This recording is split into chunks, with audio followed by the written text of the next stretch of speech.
Welcome to Touching is Good. I'm Daniel, and this is WarioWare. The Nintendo DS over its life was home to 3 games in the WarioWare series, the first being WarioWare Touched, which was released as a launch title in all but a few regions for the DS. It's the 4th game in the WarioWare series, which had made its debut several years earlier in 2003 for the Game Boy Advance with WarioWare Inc. Mega Micro Games. Before I get into Touched, I think it's worth explaining the WarioWare series a bit. The basic premise behind WarioWare is that you have a large collection of micro games that usually last for only a few seconds. Each of these games require you to perform a simple action based on quick instructions that flash on the screen when you start. Do what the game asks and you pass and it's on to the next game. If you fail, you lose a life. Play these games one after another, with games being thrown at you at a faster pace and a harder difficulty until you lose all 4 lives and it's game over. The games themselves are incredibly simple, requiring a single button press or a very simple set of actions to complete. All the micro games are pretty much completely bonkers, with some random bizarre task from making a finger pick a nose, shaking hands with a dog, making Wario dodge some random object, and so on. In addition to starring Wario, WarioWare also introduced a whole new series of characters who would all have a set of micro games themed around them, such as 9V, whose games would all be themed around classic Nintendo games, Jimmy T, who has sports games, Cat and Anna, whose games are all centered around nature, just to name a few characters. This cast of misfits would grow as the series continued, reaching almost 20 characters, each with their own little storylines in the games. The original WarioWare game was quickly followed up by WarioWare Inc. Mega Party games on the GameCube, which reused the same games from the original, albeit with a focus now on multiplayer action. Next up was WarioWare Twisted for the GBA, which had motion sensor built into the card, allowing you to play the game via moving the system around in addition to button presses. This time, instead of characters' games all being based on a certain theme, they were now each focused on a different use of the controls available. Jimmy T's were all about making big spinning motion, Mona's were all about making small moves, Cat and Anna's focused on the use of traditional controls, and 9V, now joined by 18V, has a bunch of Nintendo themed games which utilise all the controls. WarioWare Twisted sort of set the stage for how the next few WarioWare games would play out. Instead of just being a bunch of micro games, they would also kind of be a demo for whatever new controls the game was using, and to show new and interesting ways to use these controls. And with all that said, that brings us to WarioWare Touched. As with Twisted, most of the characters' micro games in WarioWare Touched are all themed around the various uses of the controls available to the system. When you select a character, you'll get a brief story cutscene about the character, which also serves as a mini tutorial for how their series of games would play out. For example, Wario's story starts with him needing to go to the dentist due to years of eating too much sweets. In-depth stuff, I know. Cut to the dentist's office and you need to drill out the cavities in his teeth by tapping the screen. This introduces you to the gameplay of his series of games, which are all themed around simply tapping the screen. These games will see you completing tasks like popping some balloons, tapping objects in a certain order, patching leaks on a pipe, poking kittens, and so on, the usual random WarioWare style gameplay. After you've successfully finished Wario's block of games, you open up the access to Jimmy T and Mona's stages, whose games are focused on rubbing the screen for Jimmy T and quick one-directional slicing actions for Mona. Having these 3 as the first set of games you play as makes a lot of sense. Touching, rubbing, slicing are 3 most basic uses of the touchscreen, and the ones that are the easiest to quickly translate to the user. Part of the challenge in WarioWare is trying to understand exactly what you need to do when the game starts, and being thrown into the deep end with the more complex controls would make the game a lot more difficult than it needs to be.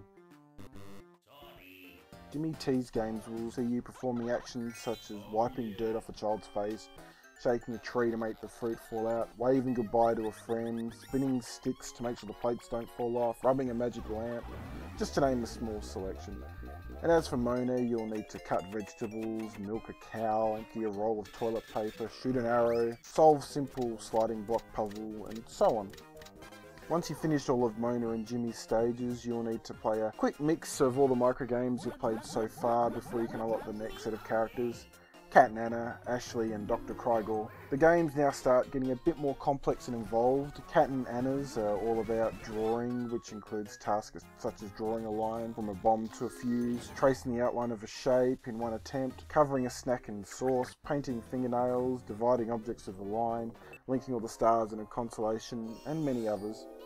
Series newcomers Ashley and Red's games are all themed around dragging objects. These involve games like moving a bucket to catch water, using an iron to iron some clothes, dragging a tongue around to eat sweets, moving a tissue into a nose so it sneezes, moving animals into a pen, dragging a match to make it light up. And finally, there's Dr. Krygor, whose games all involve rotating objects, and this can include such tasks as turning on a radio, making animals dizzy, winding up a wind-up plane, setting the time on a clock, rolling a snowball and snowman, etc, etc.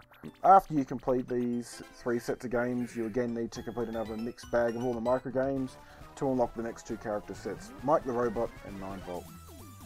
Now Mike's games take a completely different approach to all the other characters. Instead of using the touchscreen to control these games, you'll need to blow into the mic. So you'll have games that require you to blow bubbles with a straw in a glass of water, use a pea shooter to knock over a can, cool a cup of tea, make a blow-up muscle man, do sit-ups, play a trumpet. There's even a sneaky little one hidden in there that requires you not to blow into the mic or else you fail. And then 9volt and 18volts are again all different from the rest in that, much like Twisted, they're all themed on Nintendo-based games and not the controls. You'll find yourself dragging Mr. Game & Watch to catch oil dripping from the roof, or tapping a button on the bottom screen of a digital NES controller to make a boxer punch, dragging a game disc into a GameCube and turning it on. Even the mic's used a few times in some of the games, such as making Stanley from Donkey Kong 3 blow DK up into the beehive instead of using his bug spray. It's a good mix of games, and having them placed at the end of the game feels like a good reward. For me personally, 9volt stages are always the highlight and the ones that I look forward to playing the most. After completing Mike and 9volt's games, the final character unlocks the superhero alter ego of Wario, Wario Man. Much like 9volt, Wario Man stages aren't themed around the different use of the controls. They're all fittingly themed around Wario and utilise all the various input methods presented so far. Some of the games featured are scratching Wario's back to relieve an itch he has, stripping Wario of all his clothes for who knows what reason, making a Wario toy punch some dominoes to hit a button, grabbing the tail of a Wario lizard, and many other equally strange and egocentric Wario-related stages. After completing Wario Man's stages, you finish the game, you unlock an extra mix of all the micro games presented at a much higher difficulty, depending on which mode you select. Something I haven't mentioned much is the boss stages in each character's mode. After you play a certain amount of micro games, you'll have to play a slightly longer game to proceed. This can be controlling a small toy car around a series of obstacles for Dr. Krygor, shooting some cans flying onto the screen for 9volt stage, or keeping a floating seedling in flight with Mike, for example. If it's your first playthrough with any of the characters' modes, you'll finish it once you've beaten the boss stage, and there'll be a quick cutscene to wrap up the story. On additional playthroughs, you'll earn an extra life if you've lost any, and keep playing until you run out, trying to get a high score. Another thing in the game for you to unlock are the Souvenirs, which are a series of toys that show a bunch of different random things that can be done with the touch controls. Some of these are actual proper small bite-sized games, usually expanded versions of the micro games, such as Orbit Ball, which is based on the boss mode from Cat and Anna's game, or Pyro T, which is based on a minigame that appeared in the original WarioWare. Other souvenirs, though, are simply just toys, such as ones that involve you moving background slides behind a chameleon to make it change colour, a turntable to play music from the game, or a wind chime that you can blow into. There's even one where you can make a pudding wiggle. These souvenirs are all unlocked through normal play, usually by playing all the micro games or playing a character's stage 30 times or more. So there's a lot here to play. Presentation wise, Touch looks as good as it needs to, barring a few 3D effects here or there. It's stuffing that couldn't have been done on the GBA. But pushing the graphics of the DS was not the point of WarioWare Touched. Showing what could be done with the DS's new controls was. Touch never needs you to use the face buttons on the DS, it's all about the touchscreen and the mic. Also, it might be worth noting the audio is pretty good. Each set of games has its own music to go with it. Ashley's stage most notably having a fantastic theme that lives on now in the Smash Bros. Games.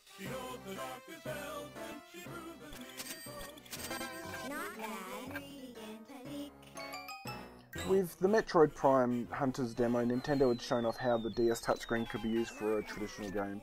However, Nintendo also wanted the DS to be able to do new types of gameplay, and it needed a game that would be able to showcase all the different uses of the touchscreen. There really was no game better for them to show that with than WarioWare Touched. The frantic gameplay of the microgame translates very well to the touchscreen, so in one game, Nintendo could present pretty much every use of the touchscreen.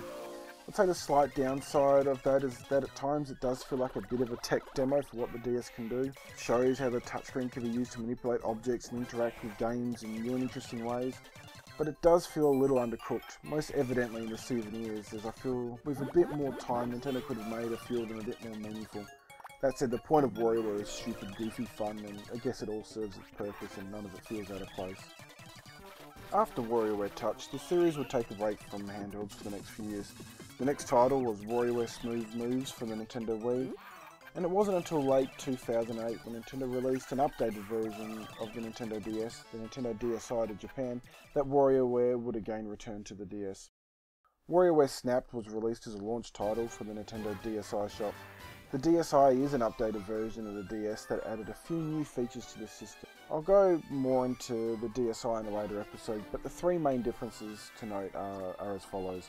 The DSi now had two added cameras, one on the inside and one on the outside. With the cameras you could take simple photos, nothing too fancy. They could also be used for games. The DSi also had the ability to download games from the digital store called the DSi shop. Games released this way were called DSiWare, and they were usually smaller, bite-sized titles than those that would appear at retail. Last major difference was the removal of the GBA slot from the front of the DS. This would affect a few DS games that use the slot for add-ons such as the Guitar Hero games and or the DS Rumble Pack. Snapped came out originally in Japan on December 24, 2008, with other regions receiving it in 2009 when the DSi launched outside of Japan. Snapped was designed to be played with the DSi's internal camera. Upon starting up the game and choosing a mode to play, you're given brief instructions on how the DS must be set up in order to play. You need to have the DSi sitting on a flat surface and the top screen facing towards you. I'll admit I had a pain of a time setting the game up to play, mainly because I'm playing it on a 2DS and can't follow the system so as to have it sitting on a table facing me. Yay, balancing it leaning on a bunch of books. Also, the camera is very fussy about the background behind you. If your walls are too similar to your skin tone, it won't be able to easily tell you apart from them. Snap won't let you start the game until everything's perfect and everything's lined up, and it did take me a few attempts in various locations of the house to get it right. Being a small digital title, Snap doesn't have as much content as the other WarioWare games. On the start screen you see that there are only 4 sets of minigames to play: Wario, Mona, Jimmy T and Cat Nana. Each of the characters only have 5 different types of minigames, giving a total of 20 microgames, 5 of which are 2-player only. After you've selected which character you want to play through, you do a brief setup to make sure your head and hand align with the outline on the screen, and then it's off to the games. After you've successfully matched the outlines as best you can, the games will start. You see your outline on the screen and you'll need to line it up with a template on the screen before the game can start. I do find it odd and somewhat frustrating that the game makes you go through 2 sets of calibrations just so you can start to play. The games will usually have you moving your head or hands around as per the directions the game gives you, such as moving your head to catch hats falling down from the top of the screen, waving your hand to say goodbye to someone, shaking your head to simulate a dog drying itself, moving your arms to grab coins on the screen. You'll be able to see your silhouette of yourself behind the gameplay so you can tell what you're doing as the game needs. After you've played through the games, you'll see a series of photos the game has taken of you playing it, which did come as a bit of a surprise to me the first time I did it, once I realised I'd have to add them to the video. That said, there's something strangely enjoyable about seeing them. I guess the same as seeing yourself on a roller coaster. The game does have sort of a theme park feel to it, so I guess that all makes up. The games themselves are quite fun to play once you get the camera sorted out and everything set up right, although frustrating when they aren't working and you're doing what's being asked but it's just not registering. I guess that's one issue with the camera-based tech for the games. Even now it's not perfect with the 3DS or the Xbox Kinect. The biggest downside to Snap though is that it's the shortest of the WarioWare games. Playing on your own, the games can be cleared in under 10 minutes, there's no extra modes to unlock or an endless mode to try and get the highest score, so you can see everything the game has to offer in one sitting. I haven't even looked at the 2-player games yet, so I'm not sure if they have much to offer. Much like Touch did for the touchscreen, Snap does feel like a demo for how the DSi's camera can be used. It certainly is an interesting game and fun for what it has to offer, but for 500 DSi points, plus it does feel like it should have come with something more. If anything, it should have been packed in with the DSi, much like how Nintendo bundled Face Raiders with the 3DS. Ultimately, it just shows you something the DSi can do that the DS couldn't. And now our last stop on the WarioWare Nintendo DS train, WarioWare Do-It-Yourself. Released in April 2009 in Japan, WarioWare D.I.Y is completely different to any of the other WarioWares that came before it. Whereas the focus in the previous titles have been on playing the micro games, this time it's all about making your own micro games. The game features a pretty extensive creation tool that, once you get your head around it, allow you to make almost any sort of micro game you can think of. The editor contains tools for making your own game art and game music, or if you want you can take existing art from any of the pre-made games. Before you can really get into the editor though, you need to sit through a fairly extensive tutorial on how to make your own games. And this will talk you through the step-by-step process of making them. This sort of also serves as the main story for the game, as you're being taught how to make them by Penny, who is Dr. Krygor's granddaughter, who is trying to teach you and Wario how to make these games. The tutorial will work you through the step-by-step basics of making the games, from designing the art, the music, setting up the command lines for how the games play, and setting up win conditions. And after you've finished it, you can access the assembly dojo, which will give you further lessons in more advanced techniques for making your own games. For those of you like myself though who aren't the best at making their own content, D.I.Y also includes just over 90 pre-built microgames to play through. All these games were made using the in-game editor by the creators of D.I.Y and shows exactly what the editor can do. Something that should be noted, however, is that unlike Touch, there's now only one form of input, touching objects, bringing the gameplay a bit more back to what the original WarioWare on the GBA was. So no more rubbing, dragging, or any of the other sort of motions. Everything is done by simple tap. I guess this is to keep the games in line with the editor. I imagine the complexity of the editor would have had to have been raised if they had taken into account the other uses of the touchscreen. So with only one control input, all of the characters are back to having their microgames themed around a common theme, such as Ashley's being themed around food, Jimmy T's around sport, Mona's around all sorts of strange and bizarre activities, Obulon's are all based on IQ and logic puzzles, and lastly, 9V is, surprise surprise, Nintendo themed. At 90 titles, D.I.Y does have the least amount of microgames out of any of the retail WarioWare games. However, it's worth noting that with the ability to create your own games, you could also upload them online to share with other users. A total of 90 extra microgames could be downloaded from the Nintendo Wi-Fi connection before it went down. An interesting thing to note is that Nintendo had also gotten several well-known game developers to make their own microgames, which were ready to download when the game came out. Games made by the likes of Yoshihiro Sakamoto of Metroid fame, Matt Bozon from Way Forward, Daisuke Pixel Amie, the creator of Cave Story, and many others, just to name a few, were all available to download. It sucks that these games can't be downloaded anymore, as they were a lot of fun and it's great to see what can be done with the tools D.I.Y offered. It's just a shame they don't let you save the games as QR codes and upload them online for people to scan them, or some other way for you to trade your games online without need of the Wi-Fi connection. Of course, you can still trade via local download if you know someone else has a copy of the game. Another interesting feature of the game is the ability to transfer your games to the WiiWare companion title, WarioWare D.I.Y Showcase, which thankfully is still active. Any games you made on the DS you could transfer over to the WiiWare game and play on the big screen. Tapping is now swapped out for pointing with a cursor and pressing a button. I'm going to guess this is another reason why the controls in the game are more limited than in Touch. Games transferred over can be played the same as you would on the DS or in a multiplayer survival mode. Also, it's not just the games you've made yourself that can be transferred over. All pre-made games can be transferred, and this process works both ways. So the 72 games included on the WiiWare Showcase can be transferred over to DS, giving you a total of 162 games to play through. The only downside of transferring your games is that it's a very long and drawn out process. You need to transfer them one game at a time, and this can take a while. WarioWare D.I.Y is very much designed around the idea of being able to make your own microgames. And if you're the type of person who really enjoys that kind of stuff, you'll get a lot out of it. However, if you're looking for another WarioWare experience, there's still a lot to offer with D.I.Y.